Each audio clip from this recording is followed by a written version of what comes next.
France Bleu Héros matin. L'invité de France Bleu Héros ce matin, à vos côtés, Guillaume Rouland, maître Jean-Marc Darrigade, avocat de Daniel Malgouir, le propriétaire du jardin Saint-Adrien de Servian, qui reste en prison malgré 2 nouvelles demandes de remise en liberté. Bonjour Jean-Marc Darrigade. Bonjour. Pour la 5e et même la 6e fois hier, Daniel Malgouir s'est donc vu refuser ces nouvelles demandes de remise en liberté. Pourtant, vous continuez à les demander. Vous n'êtes pas un peu découragé ? Disons que je suis face à une incompréhension totale du positionnement des juges dans cette affaire, pour au moins 2 raisons. La première raison, c'est que sur le plan des critères de détention provisoire, il n'y en a plus aucun qui soit susceptible d'être opposé à M. Malgouir, tant tout a été fait dans ce dossier, interrogatoire, confrontation, reconstitution des faits.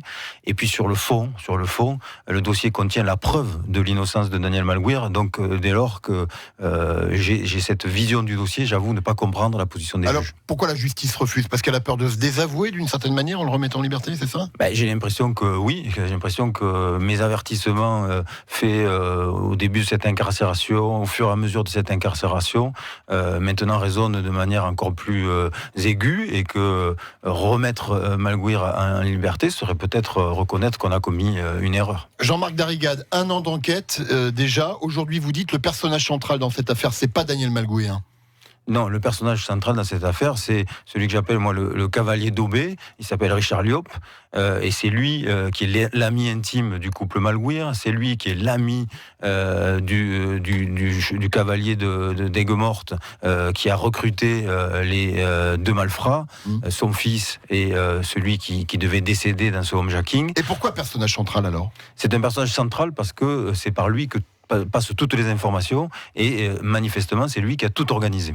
Et qui avait essayé d'organiser déjà un premier cambriolage avec d'autres cambrioleurs qui ne s'est pas fait, c'est ça ? Ce qu'on appelle les grenoblois dans cette affaire ? Exactement, c'est un dossier qui, malgré la situation défavorable de Daniel Malgouir incarcéré actuellement, comporte pour lui une chance absolue. C'est que une équipe de malfrats était suivie par l'antenne nîmoise du SRPJ de Montpellier, qui les a surpris en plein repérage des jardins de Servian pour en faire le homejacking. Ils ont refusé de faire le coup parce qu'ils n'avaient pas confiance dans cet homme central qu'est Liop, et ils ont expliqué aux enquêteurs que l'objectif était de s'en prendre à l'argent de Daniel Malgouir, qui devait partir avec cet argent et sa maîtresse. Dès lors, c'était le projet qui était d'actualité le 28 septembre. On voit mal comment, une semaine après, le projet serait différent. Jean-Marc Darrigade, on a un peu de mal à comprendre cette affaire qui reste très embrouillée, très mystérieuse, parce que ça, en revanche, est une certitude.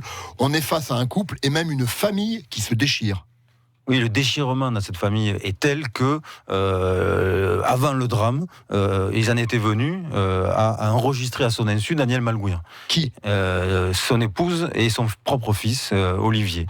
Et ils ont donc donné aux enquêteurs ces enregistrements clandestins qui ont été récemment versés au dossier de la procédure. Et on découvre quoi ?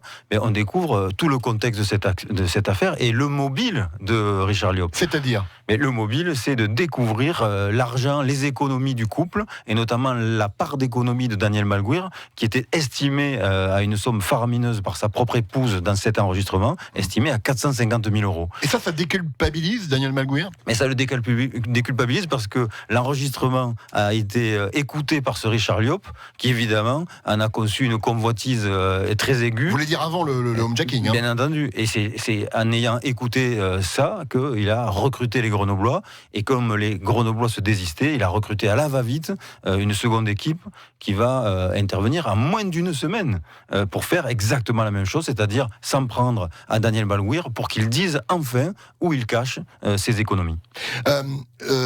Pour terminer, Jean-Marc Darrigade, Daniel Malgouir est en prison donc depuis 1 an. Dans quel état d'esprit se trouve-t-il aujourd'hui ? Alors, c'est très très dur pour lui. Il faut savoir qu'il est à la maison d'arrêt de Béziers, qu'il y a 4 personnes dans sa cellule. Enfin, ils sont 4 dans la cellule. C'est un homme très combatif. Donc, il sait qu'il est innocent. Il sait que le dossier comporte la preuve de son innocence. C'est ce qui l'aide à tenir. Mais c'est très inquiétant quand même de voir un homme de 70 ans, jamais condamné, maintenu en détention, contre tous les critères et les principes qui gouvernent la procédure pénale. Ça reste une affaire quand même assez hors norme. On dit une nouvelle affaire Bissonnette ? Ça n'a rien à voir avec l'affaire Bissonnette. C'est une affaire compliquée, mais c'est une affaire où le personnage central, actuellement Daniel Malguir, n'est accusé que de s'être défendu d'une attaque faite à son domicile. Et aujourd'hui, l'enquête n'apporte aucune autre réponse que celle-là. Daniel Malguir s'est défendu d'agresseur chez lui, la nuit, dans sa propre maison. Merci Jean-Marc Darrigade d'être venu jusqu'à ce studio ce matin. Bonne journée à vous. Je vous en prie. Merci. Interview à retrouver